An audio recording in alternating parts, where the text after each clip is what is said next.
Mrs. Shank, I think you said in your testimony that you believe that the years and miles of separation caused by incarceration are in part designed to break the bonds between families. Is that right?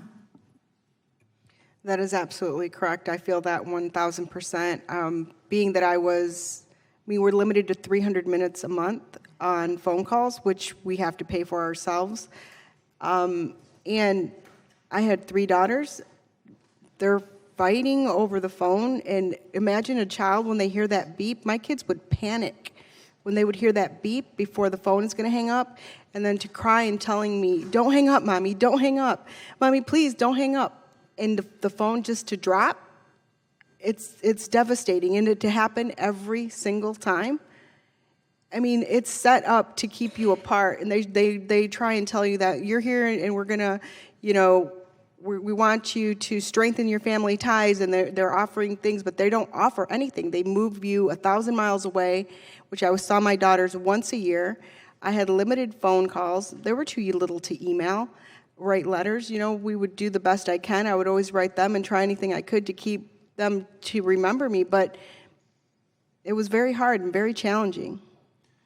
Now, you were released from prison, I believe, in March of 2017 after serving 9 years. Is that right? Correct. And based on your experiences, and congratulate you on the success that you've had subsequent to your release, what is it that you think we as members of Congress can think about in terms of how to both address the trauma that occurs based on the family separation and how to help facilitate the family unit coming together after one's release? I mean, that's a really good question because there's just nothing in play. I guess it would stem from the time that you're separated to help during that time of incarceration, whether it's some type of family day they would offer at some of the prisons once a year, maybe encouraging that more. Just the type of visits that you have, even being able, the little visits I did have were very cold and the environment was very cold. It wasn't a very comforting environment. I think that plays a big toll, a big part of it. But when you come home, it's up to you ultimately, but if there were some type of therapy, family therapy that could be offered, I think that is very helpful. If you offered it to people, I know for me, I am in therapy. My children are in therapy. That's something that we had to be proactive about as individuals. But I know that many people don't have the luxury of that. Maybe to offer that at a broader would be very helpful. Thank you, Ms. Onwuka. Did I pronounce that correctly? Yes. Okay, no, thank you. In your testimony, I think you made the important observation that too many women are locked out of the economic recovery as a result of their criminal background. And that obviously has consequences and implications for being able to put the family unit back together and to robustly pursue the American dream after a period of incarceration. Could you offer some thoughts as to the impact of incarceration and the way forward in terms of how to make sure that we are really creating the ability for people upon paying their debt to society to follow the American dream and succeed economically? Absolutely, thank you.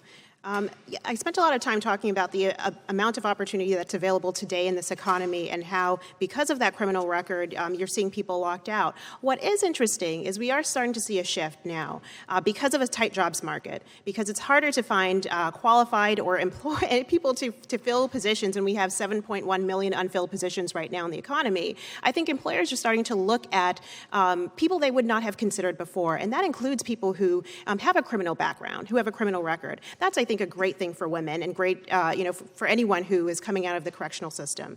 But again, that doesn't mean that everybody is going to do that. At the state level, we've seen the movement towards ban the box.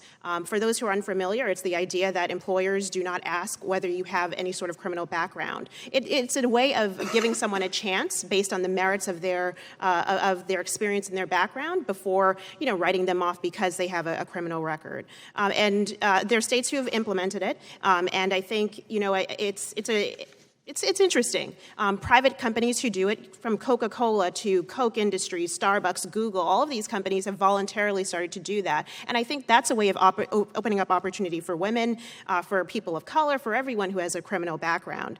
I hesitate to say that it should be a federal policy or that it should be mandated, because it can have an unintended consequence, particularly against people of color and particularly against men of color. But there's an opportunity there for voluntary private sector companies to say, you know what, I'm going to weigh someone's applications based on the merit.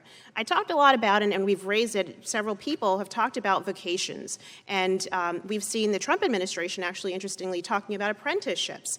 It's an idea that I think people have forgotten or written off just to blue-collar industries.